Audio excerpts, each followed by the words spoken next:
జై తెలంగాణ. 4 కోట్ల ప్రజల హృదయాలు ఆనందంతో ఉప్పొంగే పర్వదినం ఇది. తెలంగాణ అస్తిత్వానికి, ఆత్మగౌరవానికి పట్టాభిషేకం జరిగి దశాబ్ద కాలం పూర్తయింది. రాష్ట్ర సాధన కోసం ప్రాణాలు అర్పించిన అమరులకు ఈ సందర్భంగా నా నివాళులు అర్పిస్తున్నాను. 6 దశాబ్దాల మన కలను నిజం చేసిన నాటి ప్రధానమంత్రి శ్రీ మన్మోహన్ సింగ్ గారికి, నాటి యూపీఏ చైర్పర్సన్ శ్రీమతి సోనియా గాంధీ గారులకు తెలంగాణ సమాజం తరఫున ప్రత్యేక కృతజ్ఞతలు తెలుపుతూ 4 కోట్ల తెలంగాణ ప్రజలకు తెలంగాణ ఆవిర్భావ దినోత్సవ శుభాకాంక్షలు.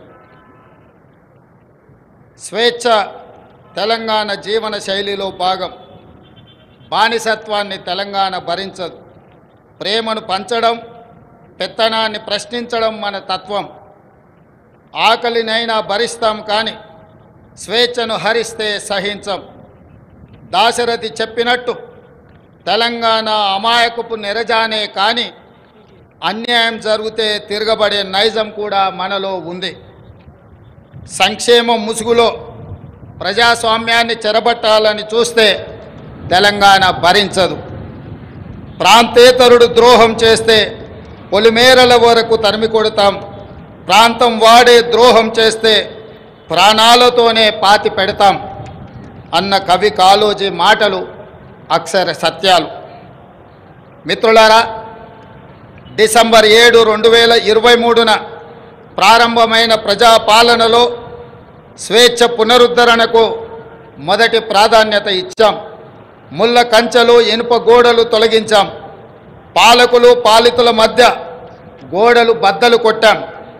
మున్సిపల్ కౌన్సిలర్ నుండి ముఖ్యమంత్రి వరకు ప్రజలకు అందుబాటులో ఉండే పాలన తెచ్చాం. మేం సేవకులం తప్ప పాలకులం కాదన్న నిజాన్ని నిరూపించాం. ప్రగతి భవన్ను మహాత్మా జ్యోతిరావు పూలే ప్రజాభవన్గా పేరు మార్చి ప్రజలకు అందుబాటులోకి తెచ్చాం. అక్కడ ప్రతి మంగళ శుక్రవారాల్లో ప్రజావాణి కార్యక్రమాన్ని నిర్వహిస్తున్నాం. ప్రజల సమస్యలు నేరుగా విని పరిష్కరిస్తున్నాం. ఆనాడు సచివాలయంలోకి